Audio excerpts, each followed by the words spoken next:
जंगल की गहराई में, जहां सूर्य की किरणें भी मुश्किल से पहुंच पाती थीं, एक रहस्यमय तालाब स्थित था। उसकी शांत जलराशि में कमल के फूल खिलते थे और हंसों की मधुरता ने वातावरण को मंत्रमुग्ध कर देती थी। तालाब के किनारे घने वृक्षों की छांव में पक्षियों की चहचहाहट सुनाई देती थी, मानो प्रकृति स्वयं यहां संगीत बजा रही हो। एक दिन दो युवा राजकुमार, वज्र मुकुट और उसके मित्र दीवान का लड़का, शिकार की खोज में इस जंगल में आए। घूमते घूमते वे इस अद्भुत तालाब तक पहुंचे।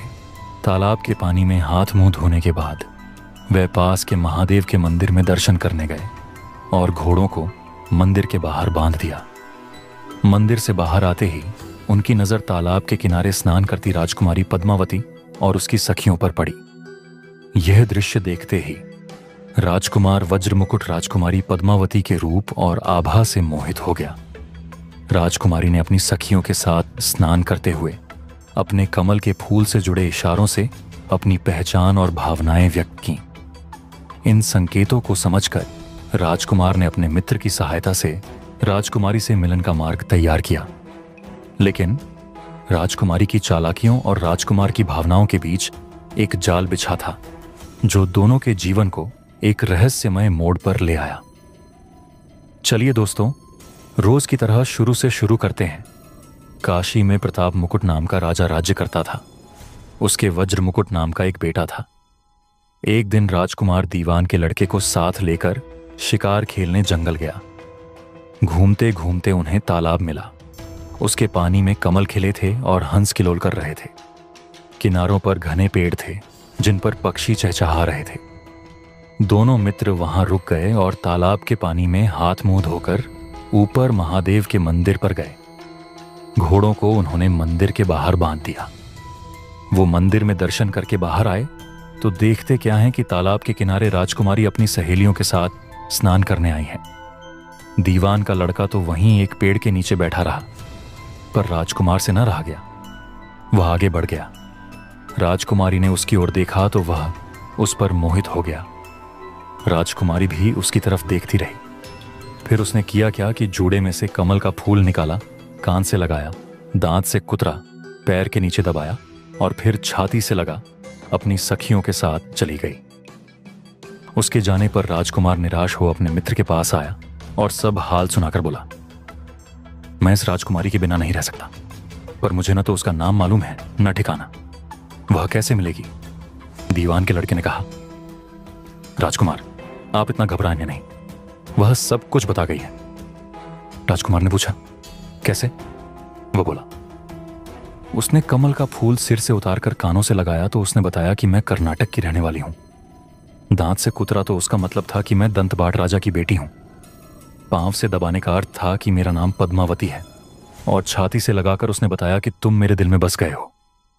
इतना सुनना था कि राजकुमार खुशी से फूल उठा। बोला, अब मुझे कर्नाटक देश में ले चलो। दोनों मित्र वहां से चल दिए। घूमते फिरते, सैर करते दोनों कई दिन बाद वहां पहुंचे। राजा के महल के पास गए तो एक बुढ़िया अपने द्वार पर बैठी चरखा काटती मिली।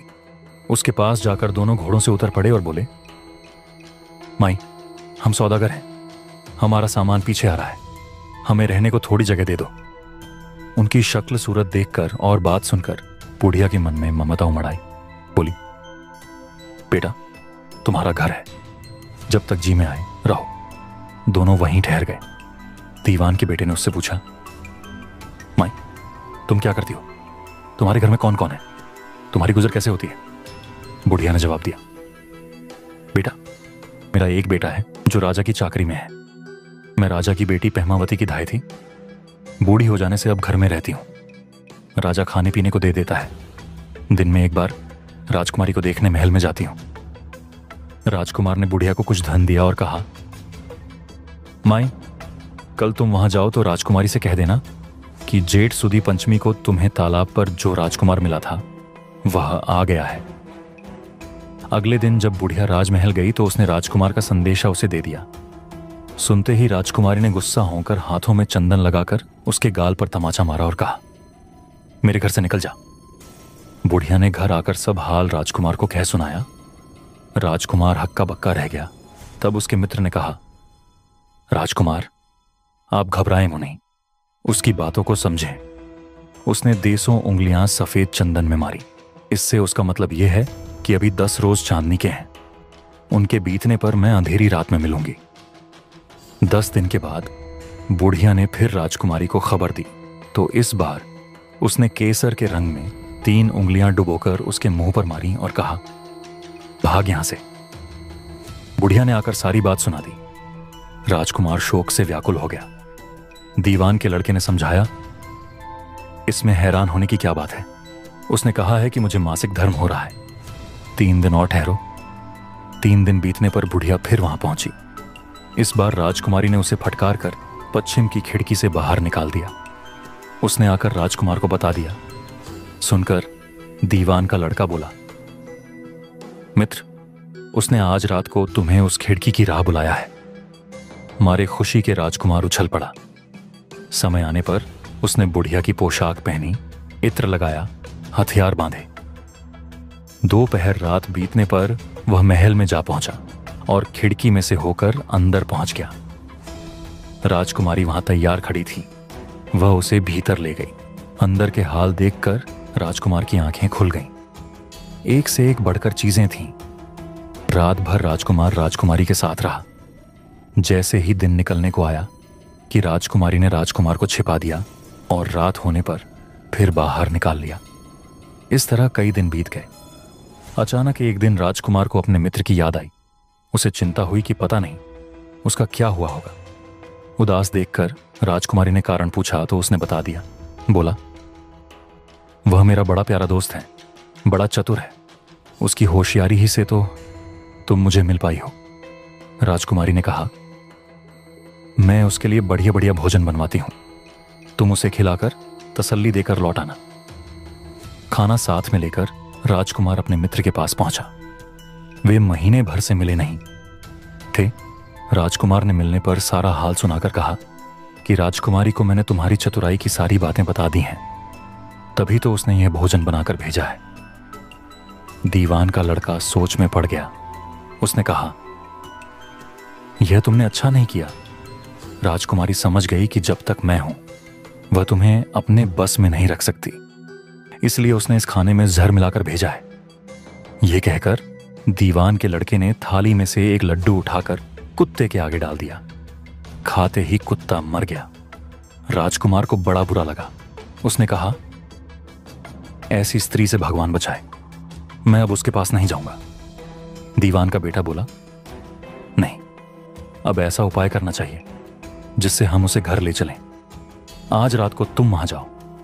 जब राजकुमारी सो जाए तो उसकी बाईं जांघ पर त्रिशूल का निशान बनाकर उसके गहने लेकर चले आना। राजकुमार ने ऐसा ही किया।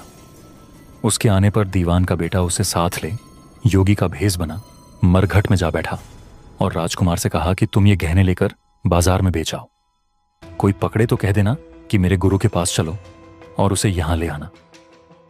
राजकुमार गहने लेकर शहर गया और महल के पास एक सुनार को उन्हें दिखाया। देखते ही सुनार ने उन्हें पहचान लिया और कोतवाल के पास ले गया। कोतवाल ने पूछा तो उसने कह दिया कि ये मेरे गुरु ने मुझे दिए हैं। गुरु को भी पकड़वा लिया गया। सब राजा के सामने पहुंचे। राजा ने पूछा, योगी महाराज, ये गहने आपको कहां से मिले? योगी बने दीवान के बेटे ने कहा, महाराज, मैं मसान में काली चौदस को डाकिनी मंत्र सिद्ध कर रहा था कि डाकिनी आई।